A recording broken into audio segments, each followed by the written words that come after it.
안녕하세요. 김용재TV의 하루 10분 독서입니다.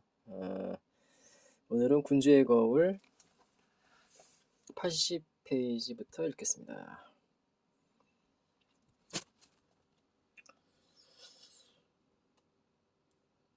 헤로도토스의 결론. 리더의 자질이 없는 자는 척박한 땅에 만족하라. 기원전 5세기 전반 페르시아 전쟁이라는 그리스의 첫 번째 아포리아가 닥쳤을 때 헤로도토스는 대혼란의 이유와 리더십의 상관관계에 대해 천착했다. 페르시아 전쟁과 같이 의미 없는 전쟁은 왜 발생하는가? 그 전쟁을 일으킨 군주와 나라를 지키기 위해 목숨을 바친 장군들은 도대체 무슨 생각으로 전투에 임했는가?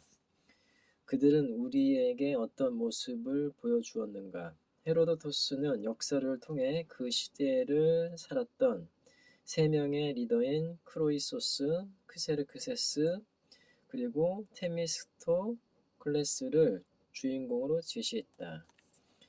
리디아의 왕 크로이소스는 자신이 누렸던 권력과 부를 행복의 기준으로 착각한 인물이었고, 페르시아의 왕 크세르크세스는 어리석고 우유부단했으며 쓸데없는 과시욕에 사로잡혀 불필요한 전쟁을 일으킨 인물이다. 마지막으로 살라미스 해전의 영웅 테미스토클레스는 타고난 정치적 감각으로 승리를 쟁취했으나 권력을 향한 의지가 지나쳤고 재물 욕심을 억제하지 못한 인물이었다. 도대체 헤로도토스는 왜 이런 나쁜 군주, 본받지 말아야 할 리더의 모습을 우리에게 보여주고자 했을까? 참혹했던 페르시아 전쟁이 일어나게 된 동기와 과정, 그리고 그 결과에 대한 탐사 보고서를 작성하던 그가 내린 결론은 이렇다. 진정한 군주의 자격을 갖추지 못한 인물이 리더의 위치에 오르면 이런 문제가 발생한다는 것이다. 그를 믿고 따르는 백성들은 도탄에 빠지고 그 사회는 아포리아에 처하게 된다. 행복에 대한 그릇된 생각을 가진 왕과 명예욕에 불타올라 불필요한 전쟁을 일으킨 군주, 그리고 물질에 대한 탐욕에서 벗어나지 못한 장군이 나라를 이끌면 그 나라는 쇠락을 면치 못하게 되고 온 국민이 고통의 시대를 살아가야 한다. 부적절한 리더 때문에 아포리아에 처하게 되는 것이다. 헤로도토스의 주장은 한마디로 리더는 아무나 하는 것이 아니다. 함량 미달인 자는 함부로 리더의 위치에 오르지 말라는 것이다. 헤로도토스의 역사 마지막 권은 정말 압권이라 할 만한 놀라운 결론을 우리에게 제시한다. 페르시아 전쟁의 전말을 밝힌 방대한 분량의 책을 마무리하면서 헤로도토스는 갑자기 한 세기 전에 있었던 사건을 기록함으로써 대단원의 막을 내린다. 헤로도토스의 역사는 총 9권으로 구성되어 있는데 제일 마지막 9권의 주인공은 당연히 페르시아의 크세르크세스 왕이다. 페르시아 전쟁을 일으킨 장본인이었고 마지막에 그리스 땅에서 철군을 결정한 것도 크세르크세스 왕이었기 때문이다. 그런데 흥미로운 것은 9권의 제일 마지막 장 122장에 갑자기 키루스 대왕이 다시 등장한다는 점이다. 바로 역사가 시작되는 1권에서 리디아의 왕 크로이소스를 살려주었던 페르시아의 건국자 키루스 대왕이다. 페르시아 전쟁을 기록한 역사의 실제 주인공인 크세르크세스는 키루스 대왕의 증손자뻘 되는 인물이다. 그런데 헤로도토스는 역사의 마지막 부분에서 다시 위대한 페르시아의 건국자인 키루스 대왕의 이야기로 돌아간다.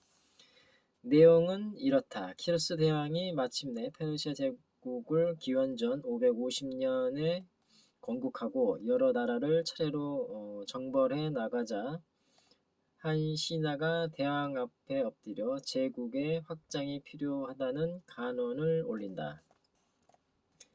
제우스 신이 키루스에게 거대한 제국의 통치권을 선물로 주었으니 지금 차지하고 있는 이 울퉁불퉁한 곳을 떠나 더 나은 곳을 차지하도록 침략 정쟁을 일으키자고 주장한 것이다.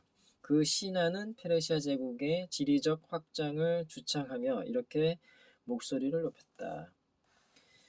우리 이웃에는 많은 나라들이 있고 더 먼 곳에도 많은 나라들이 있습니다. 우리가 그중 하나를 취하면 더 많은 나라들에게 더 많은 칭찬을 듣게 될 것입니다. 그것은 지배 민족에게 당연한 일입니다. 우리가 수많은 민족과 아시아 전체를 지배하고 있는 지금보다 더 좋은 기회가 언제 오겠습니까? 페르시아는 신으로부터 지배민족으로 부름을 받았기 때문에 나머지 피지배 민족을 무력으로 정복하고 힘으로 다스리는 것은 정당한 권리라고 주장했다. 그러나 신하의 주청을 가만히 듣고 있던 키루스 대왕은 그 제안을 대단한 것으로 여기지는 않았으나 그 제안대로 밀고 나가라고 허락하면서 대신 그럴 경우 지배민족에서 피지배민족이 될 각오를 하라는 준엄한 경고를 내렸다. 제국의 지리적 확장은 영원히 계속될 수 없지만 그렇다고 제국의 속성상 확장의 속도를 멈출 수도 없으니 정복을 계속해 보라는 것이었다. 다만 그럴 경우 결국 지배민족은 피지배민족으로 전락하게 될 것이라는 사실을 명심하라는 경고였다. 헤로도토스가 페르시아 전쟁의 탐사 보고서라고 밝힌 역사의 제일 마지막 부분에 이런 이야기가 포함되어 있는 이유는 무엇일까? 키루스 대왕은 인간의 오만을 경계하라고 말하고 있는 것이다. 제국의 확장을 주창하던 신하는 초강대국 페르시아의 무력 사용과 피지배 민족에 대한 침략을 지배 민족에게 당연한 일이라고 주장했다.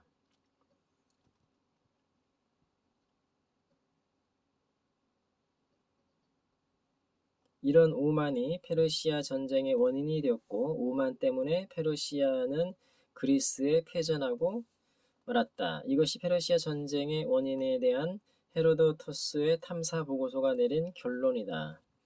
잘못된 리더의 오만이 문제를 일으켰고 그것 때문에 페르시아와 그리스의 무고한 백성들만 죽을 고생을 했다는 것이다.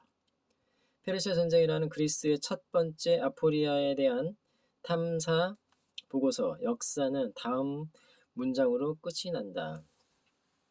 그래서 페르시아인들은 그의 말이 옳음을 인정하고 물러났고 자신들의 견해가 키루스의 견해보다 못하자 평야를 경작하며 남의 노예가 되느니 척박한 땅에 살며 지배자가 되기를 택했던 것이다.